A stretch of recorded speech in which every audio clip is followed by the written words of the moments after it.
It's The World This Week. The World This Week in partnership with The Daily Beast. We're joined by Matthew Dalton, Wall Street Journal correspondent. How are you? Pretty good, thank you. Well, welcome back. Welcome back as well to the show, independent journalist Aisha Gul-Sert. Hi. How are things? Good. Good. Editor-in-chief of the Africa Report, Patrick Smith, joins us from the French capital. How are things? Things are fine, thanks, Francois, except everyone's very nervous about the rising toll across Europe in terms of coronavirus infections. Yeah, including here in Paris.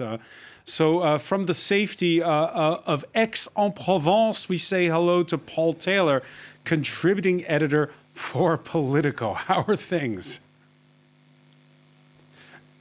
Well, in Aix-en-Provence, there's a complete lockdown on bars and restaurants. They're all closed. And in Marseille, fortunately, I'm somewhere away from that, where we're under slightly less restriction and where I guess you can perhaps feel that it's easier to calculate the risks.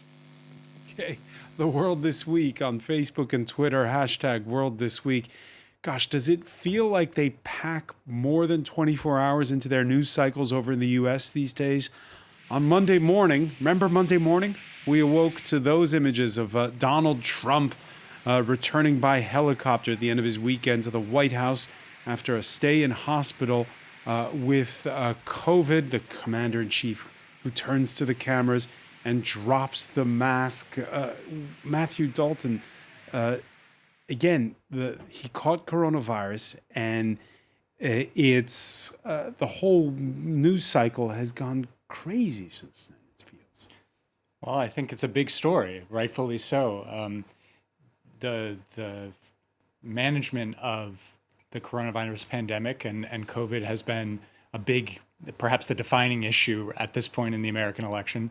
And the Trump administration's management of this crisis has been called into question. There's been huge failings in some respects. And President Trump, his personal behavior, and we saw, what that shot signified was his personal behavior has not been leading the way in terms of what people need to be doing to prevent the spread of the virus. All the science indicates that wearing masks is key to preventing transmission. And we saw at this super spreader event at the White House, where the new Supreme Court justice was nominated, that nobody was wearing masks. There was no social distancing, and we saw, what the consequences. And just on Thursday, the Senate Majority Leader said that he doesn't trust the way they social distance the White House. He hadn't been there since August, he said. Well, it'd be nice to hear about that. He's a Republican, Mitch McConnell. It'd be nice to maybe hear about that earlier, and also hear from them in terms of their the policies that the Trump administration has been following. But this has been a huge, and the fact that he ultimately contracted COVID is a kind of a perfect sign of what the failings of the administration in terms of managing the pandemic have been. Now, the White House physician giving the president a clean bill of health on Thursday, Sean Conley, who's an osteopath, by the way, not a general practitioner, giving the president the green light to resume public engagements as of Saturday. The White House since issuing a statement that he might return to the campaign trail on Monday. Meanwhile, the Democratic Speaker of the House of Representatives wants to know when was his last negative test. Nancy Pelosi, who's proposing a commission to assess a president's capacity for carrying out his duties. A president's fitness for office must be determined by science and facts. This legislation applies to future presidents, but we are reminded of the necessity of action by the health of the current president. Aisha Gul-Sert, there's 25 days to go till Election Day in the United States. Is this the right tack to be taking, putting a commission together to more or less assess whether or not the president is incapacitated? I think at this point, anything is welcome. It's like Nancy Pelosi was saying, it shows the contempt also that Donald Trump had, in a way, for anything that has to do with science. I mean, your first question, is this important? Why are we talking about this? It's so important because he's the leader of the greatest power in the world, in a way. And he has been leading with a certain rhetoric about the COVID that just presently doesn't show with the rest of the facts and of this, what the scientists are saying. Paul Taylor, what's ahead? I mean, can we take 25 more days of this? Well, I think we're going to all have to hold our noses and put our fingers in our ears for some of it. I think the enormous problem for the president is that his whole strategy was based on talking about law and order, talking about violence, talking about issues of identity, of America first. And he's been dragged back by his own illness to COVID, and the spotlight is on the terrible management of the COVID pandemic in the United States and by the federal government. And so, you know, he's almost a sort of walking indictment of his own policies. And I think all the polls show that whatever else Americans feel about President Trump or Mr. Biden, they trust Mr. Biden more than they trust the president when it comes to managing the COVID pandemic.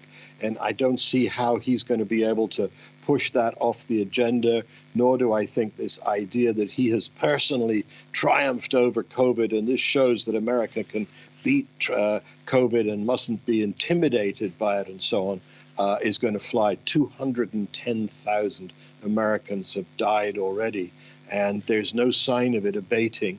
All of his promises of miracle cures, his promises of a vaccine before election day and so on have evaporated.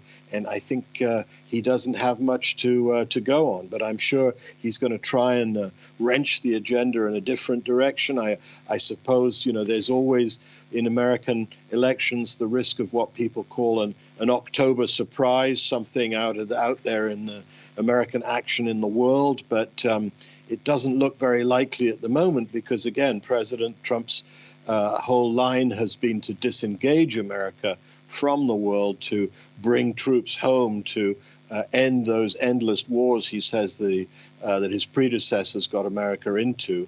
And so I don't see that a spectacular military action of some sort at this stage would necessarily do him much good, and it doesn't look very likely, but who knows? All right, COVID staying top of the conversation in this home stretch of the campaign, you say, Paul Taylor.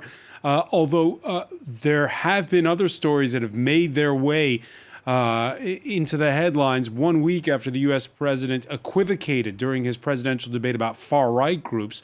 The FBI Thursday arresting a group of 6 men who were subsequently charged with plotting to kidnap the governor of Michigan. Separately, 7 others linked to a paramilitary group called the Wolverine Watchmen were charged in state court for allegedly seeking to storm the capital of that state and seek a, quote, civil war. Now, this is a state which has a Democratic governor, but which narrowly voted for Trump in 2016. Gretchen Whitmer pointing to the president's remarks last week at that debate. Just last week, the President of the United States stood before the American people and refused to condemn white supremacists and hate groups like these 2 Michigan militia groups. Stand back and stand by, he told them. Stand back and stand by. Hate groups heard the president's words not as a rebuke, but as a rallying cry, as a call to action. A call to action. Patrick Smith, what assessment are people making of U.S. democracy at this point? Well, I think outside the U.S., there's a great deal of concern. I mean, right across Europe, I think people are beginning to take it very seriously that the president is not giving an unequivocal commitment to accepting the results of the election and these allegations of massive fraud. And what's coming into the mix, which brings these far-right groups into the picture, is the advent of the poll watchers and the president's demands that his supporters must go to the polls to assure that justice is being done and that no unqualified voters are in fact voting. Legislation and an agreement between the Republicans and Democrats expired last year about these poll watchers, some of them whom will have armbands going to the polling stations to monitor the polls. That enables the Trump supporters to deploy these poll watchers there. And a lot of people fear that there will be some sort of violence at many of the polls where these poll watchers are going, because they're going to be patrolling the heavy Democratic areas and coming perhaps into conflict with people there. And of course, they're going to stay there through the polling process and the declaration of results, and in the counting centers, where in many states, this could go on for several days as the mail-in votes are being counted. So you have a recipe for quite serious violence. So I think observers outside the US and, shall we say, independent observers within the US are really concerned about this possible cocktail of violence that could accompany the elections. All right, Trump, who has repeatedly feuded with the governor of Michigan, blasting the Michigan governor as ungrateful for saving her. Here's what he tweeted late on Thursday. "I do not tolerate any extreme violence," he says. "Defending all Americans, even those who oppose and attack me, is what I will always do as your president. Governor Whitmer, open up your state, open up your schools, and open up your churches." Is there a chance of violence at the polls on November the 3rd? There's a chance, for all the reasons that Patrick mentioned. And another thing that there's been money for election security that has been blocked in Congress. The fact that this election counting process is going to be so drawn out because of the large number of mail-in votes is another recipe for instability. And then the fact that the president himself has been using this rhetoric repeatedly and such extreme rhetoric, destabilizing and calling into question the entire election process, and also asking far-right groups to stand by. All of that is worrisome, and everybody in the United States is worried about it. And hopefully it doesn't come to pass. All right. Remember Wednesday? That was a long time ago. There was a vice presidential candidates debate. And it was downright civil compared to the previous week's Trump-Biden slugfest, although it too had its moments. But I think this is supposed to be a debate based on fact and truth. And the truth and the fact is Joe Biden has been very clear. He will not raise taxes on anybody who makes less than $400,000 a year. He said he's going to repeal the Trump tax cuts. Mr. Vice President, I'm speaking. Well, I'm speaking. It'd be important if you said the truth. Is he only going to repeal part of the Trump tax cuts? If you don't mind letting me finish, we can then have a conversation, okay? Next day, Aisha Gulsert on Twitter, trending the hashtag I'm speaking. This was wonderful because when there was the presidential debate, I remember when Joe Biden was, at some point, he couldn't take it anymore about Trump's intervening all the time. So he said, "Shut up, man." And here was Harris saying, "Mr. Vice President, I'm speaking." And I think there was like 16 times he tried to in a way, stop the conversation so that he could basically break whatever she was saying. Pence was pretty polite compared to Trump.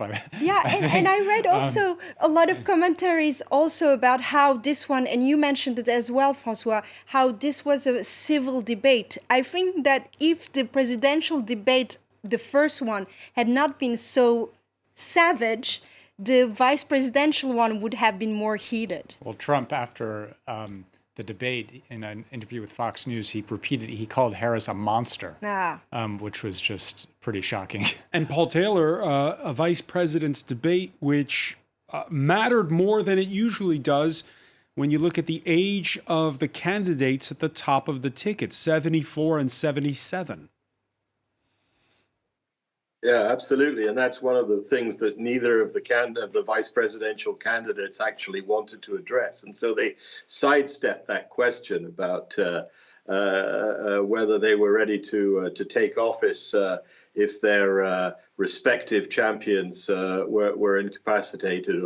But I think that, the Democrats, as we know, have a very strong lead in the polls, including in many of the swing states. And so here was the more respectable, sober face of the Republican ticket facing the new, somewhat unknown quantity of Senator Harris. And it was really important that she was able to hold her own.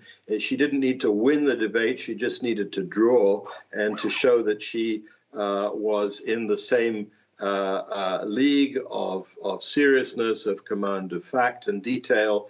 And I think that she passed that test. Of course, the real winner of the debate was the fly, which managed to spend 2 whole minutes on Vice President Pence's hair without apparently raising any alarm. Patrick Smith, what did you take away from that debate? I thought exactly that Kamala Harris did what she had to do, which was to reassure people that she had a command of the facts and the issues, and steady as she goes. And I think her sort of patient insistence that she carries on speaking when Pence tried to interrupt her is going to do a lot of good for the female Democratic vote across the country. The commentary after the debate was, so many women recognized this is the behavior of men of a certain age and disposition across the country, maybe across the world, in fact. And it's good to see a woman stand up for herself. So I think she acquitted herself really well on the issues and on the demeanor question. When we come back, we're going to turn our attention to the Caucasus. And after nearly 2 weeks of brutal fighting between Armenia and Azerbaijan, perhaps a chance at de-escalation. Stay with us. It's The World This Week.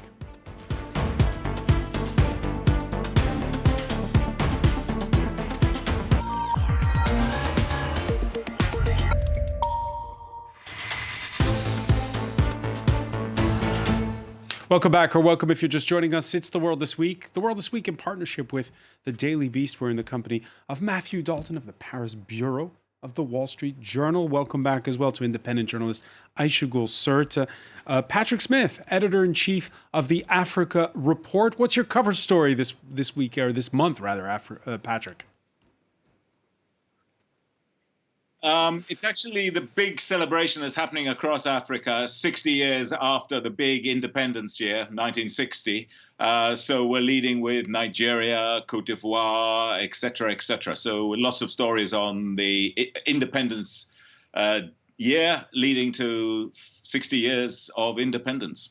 And from Aix-en-Provence in the south of France, or near Aix-en-Provence, Paul Taylor, he is contributing editor to Politico. Welcome back to you as well. We've just seen 13 days of the worst border clashes between Armenia and Azerbaijan in a quarter century.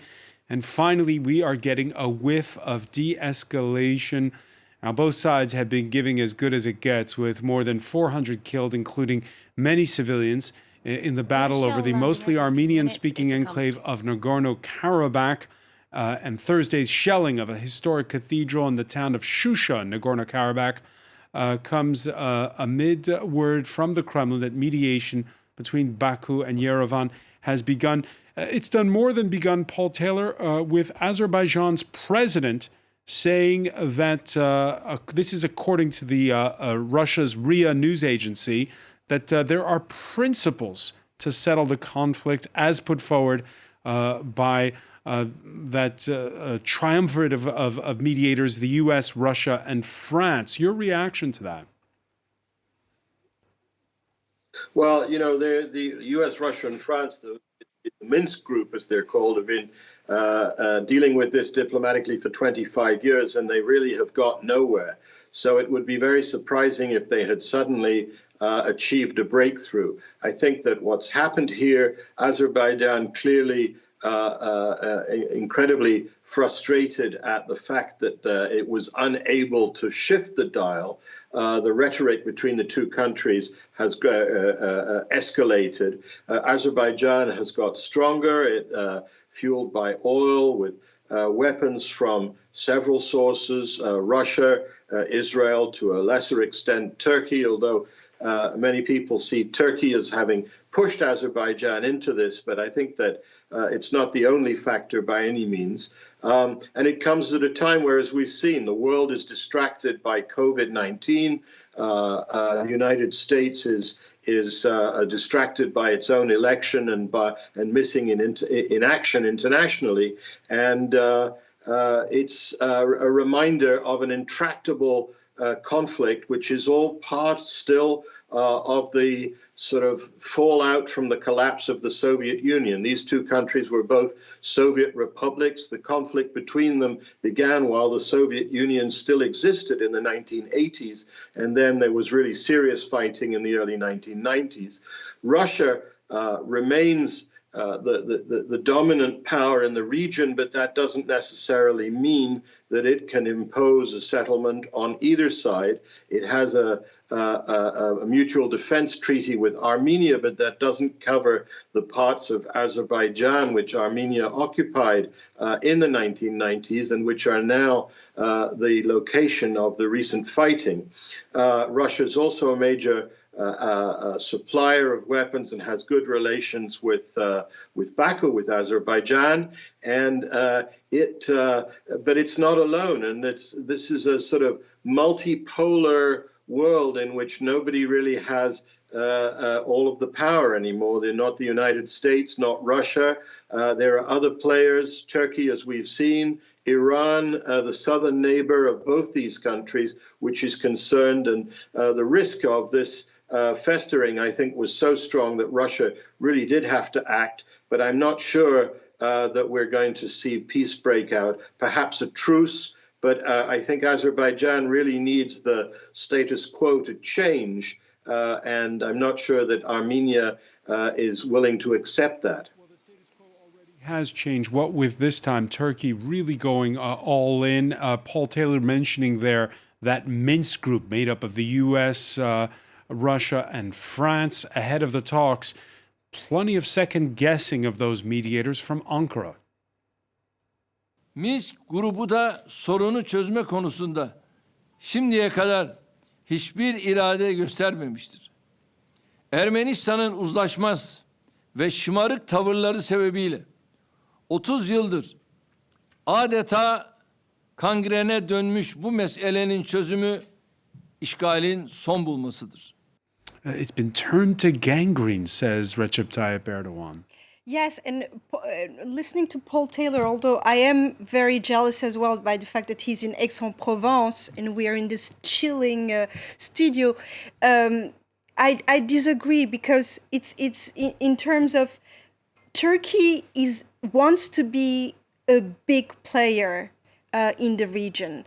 That is the reason why he's basically diplomatically, he's no longer following the rules that he's supposed to. That's why he's kind of more and more, when I look at Turkey, I think of an octopus. You know, so what's the end goal? What's the end? Is the end game for... François, I'm speaking.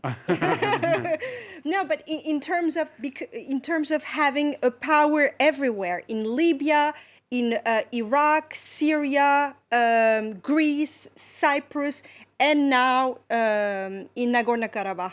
In a way, it's Turkey saying 30 years ago in the 90s, like Paul Taylor said, we didn't really have the power and the desire to be a strength in this region. Now in 2020, we can. So basically, there's the Minsk group, but there's also Turkey not quite behind. And I think that actually it's Turkey who pushed Azerbaijan You think it's to Turkey go. that pushed it? Absolutely, absolutely. Because Turkey right now is living a nightmare. So Erdogan is doing his best in order to change the news of what's going on internally. And the only way he can really Internally, do that... you mean what? Internally inside Turkey, whether it's what's the the economy... Whether it's the economy that's not working, whether it's the refugee problem that we are having more and more, whether it's the relations with the European Union that are getting worse, and we are super isolated as a diplomatic country. So Erdogan is trying to create these crises because crisis serves him, and this is one of them. So, and forgive me for the interruption. Oh, please. What is the... I'm only a guest here. Okay. What is the end game here for Recep Tayyip Erdogan? Is it military victory as he's claiming, or is it a place at that table that right now is held by those other mediators? So my crystal ball says, in a way, that this is going to be presented by Turkey. There is going to be a truce, quote unquote, but this is going to be presented by Turkey and Azerbaijan as a victory, as a triumphant, yes, look at all the villages that we had, we showed our strength. And at the same time, Russia and Armenia are saying, look, we did stand by, we didn't give in. So this is not the first time that between the borders, remember in 2016, there was again an escalation. This is going to continue like this, unfortunately, for some time. All right. The annual announcement coming out of Oslo earlier this Friday, as it does around this same period of the year every year.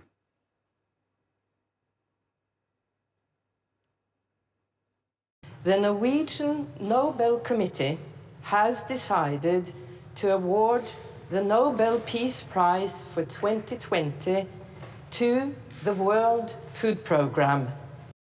The UN Food Agency rewarded just as a 75-year-old woman whose charity fights to feed orphans in northern Mali was touching down on home soil after nearly 4 years of captivity. Sophie Petronin, the last remaining French hostage in the world, freed alongside 2 Italians and veteran opposition leader Soumaïla Cissé. Late Thursday, she was reunited with her son in the Malian capital, Bamako. Le voir, c'est tout. Le voir, le regarder, lui dire « Pardonne-moi, je t'ai donné beaucoup de peine, des soucis, du travail pour m'aider à sortir de là où j'étais. Alors que vraiment, je te demande de me pardonner. C'est tout ce que je voulais. Maintenant, je suis soulagée, ça va. J'ai pu lui dire, lui dit que non, non, non, non. Moi, je suis soulagée. J'étais sûre, au fond de moi, j'ai toujours été sûre et certaine que je retournerai, que je ne mourrai pas entre les deux. Et je me suis dit, surtout n'accorde pas d'importance à la mort, parce que tu ne sais pas où, quand et comment elle arrivera. Patrick Smith, what do you make of this announcement, which we've been waiting for several days? Well, first of all, I think we've got to pay tribute to Sophie Petronin. What an amazing woman, 75 years old, running a children's charity, an orphanage in Gao. And those of us correspondents who've been up to Gao in recent years, it's one of the toughest areas in the world. You've got to remember that the UN operation in Mali is classed as the most dangerous peacekeeping operation anywhere in the world. And this is where this woman was operating. And she was kidnapped 4 years ago. So I think hats off to her. I think beyond that, it's been a very good week for the Mali junta. They've got sanctions lifted against them by the regional power in ECOWAS.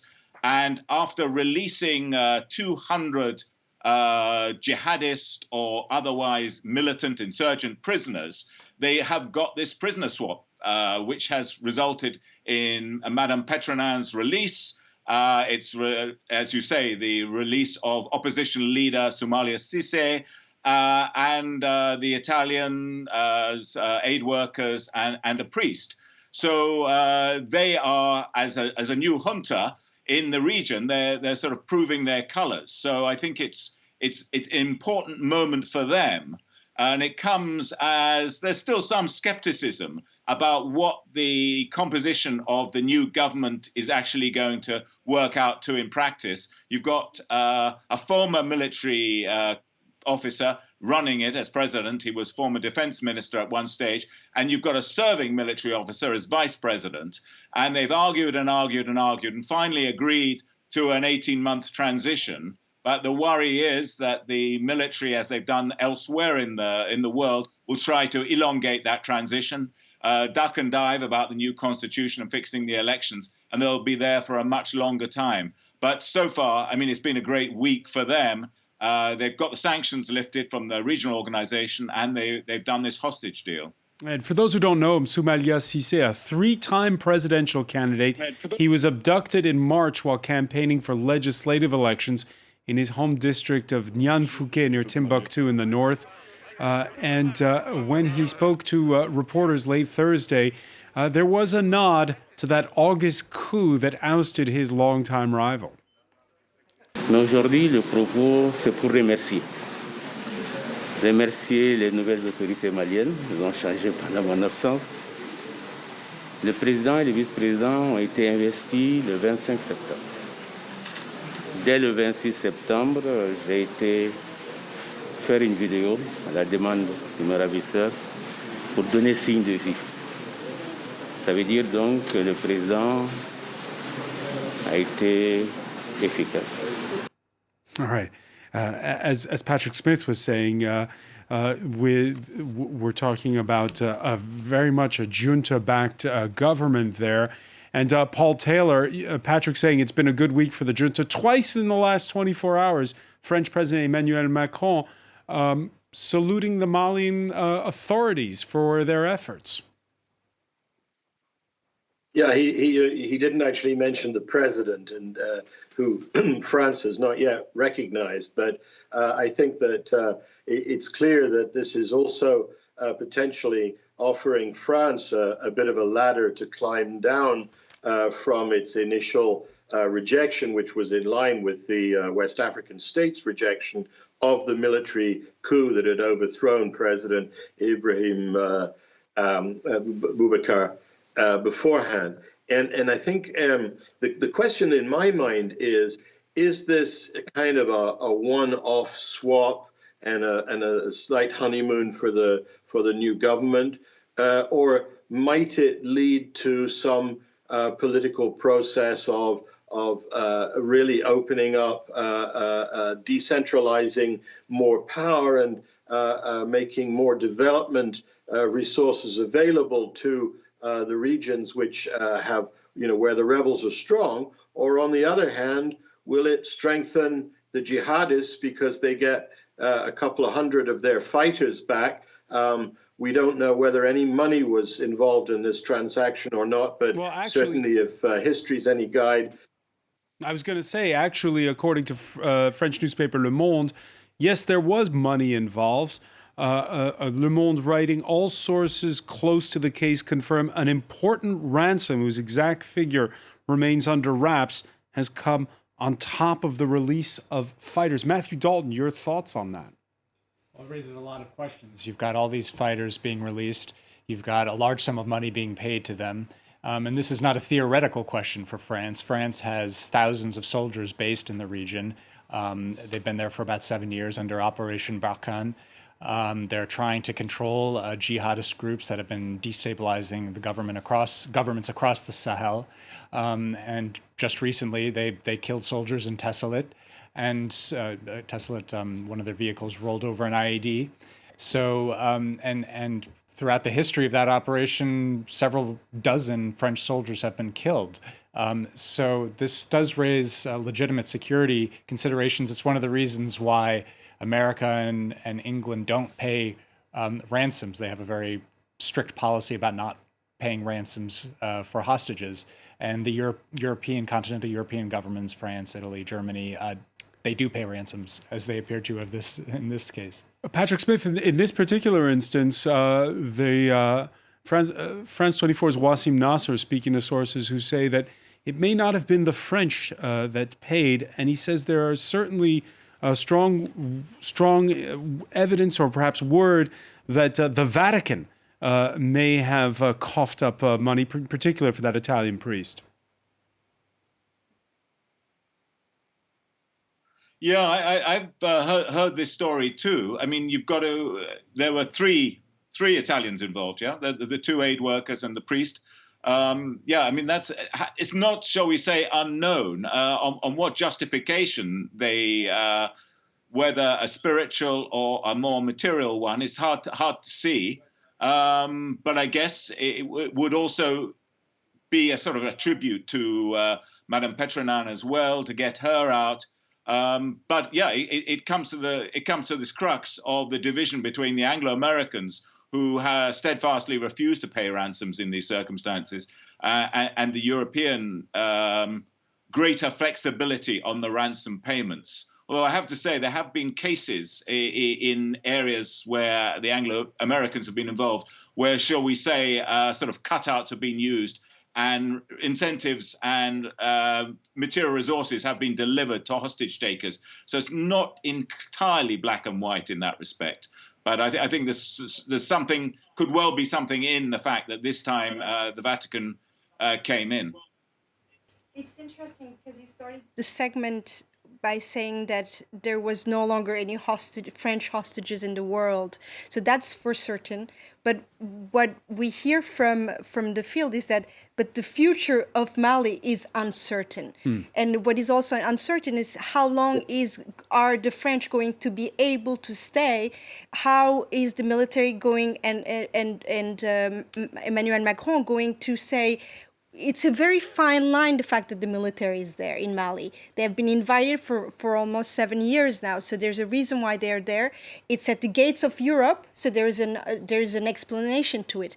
But at the same time, there's the whole rhetoric of the colonial, don't overstay, you're welcome, but when is this going to be done? Is what the French military is doing really working? So there's a lot of uncertainty still in Mali. All right, before we go, after the planet's hottest September on record, extreme weather battering the highlands above the French Riviera, the coffins of the cemetery in Saint-Delmas-de-Tende uprooted by Superstorm Alex last weekend, as entire villages found themselves cut off for several days from the world in two remote valleys along the Franco-Italian border. At least 13 killed, more than a dozen still missing. Tous les villages sont venus des îles, parce que même entre Fota et après Tende, toute la route est coupée, on n'est que des îles. Donc c'est très inquiétant, parce que quand on voit que la route s'était fait emporter il y a 6 ans ici, ça a mis 6 mois à se reconstruire juste la route là. Paul Taylor, you're a safe distance away, but you are in that part of the world. Your thoughts on the fact that we're expected to see more of these extreme weather events, what with, if the winds come from the south, more moisture picking up over the Mediterranean and dumping it your way.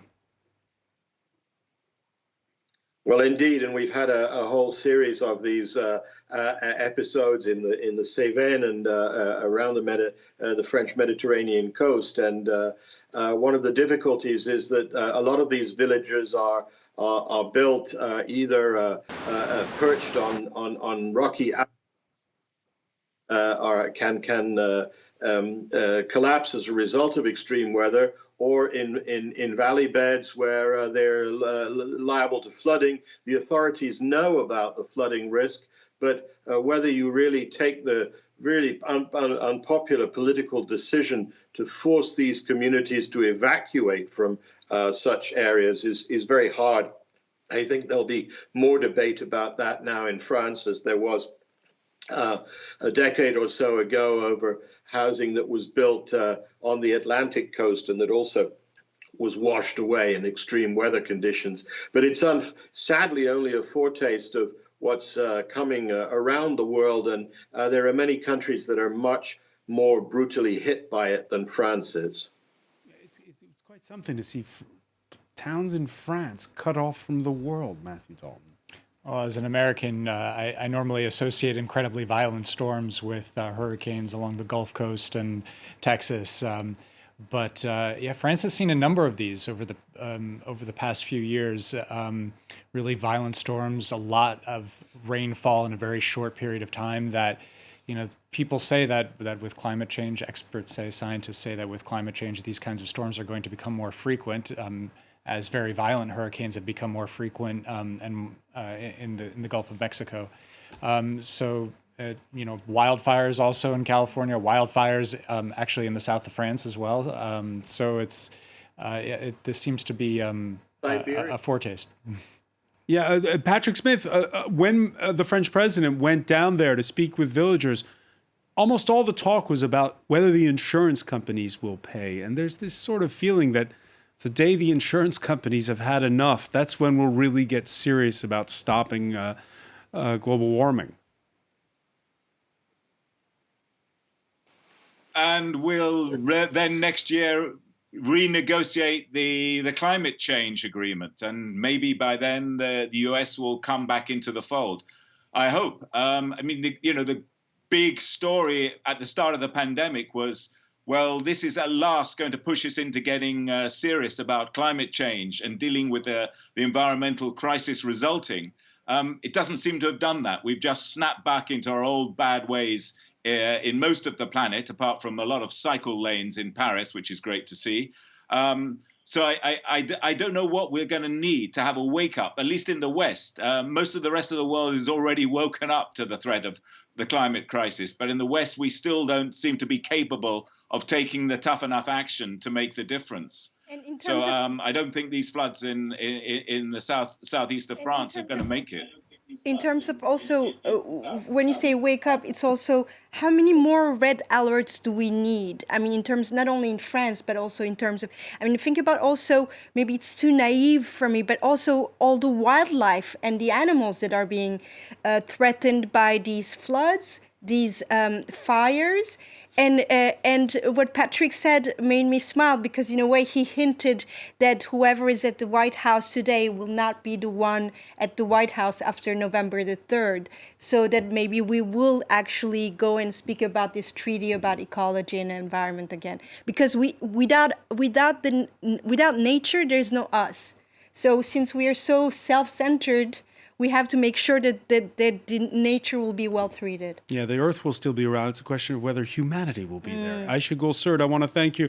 I want to thank as well Matthew Dalton, Paul Taylor, and Patrick Smith. Thank you for joining us here in The World This Week.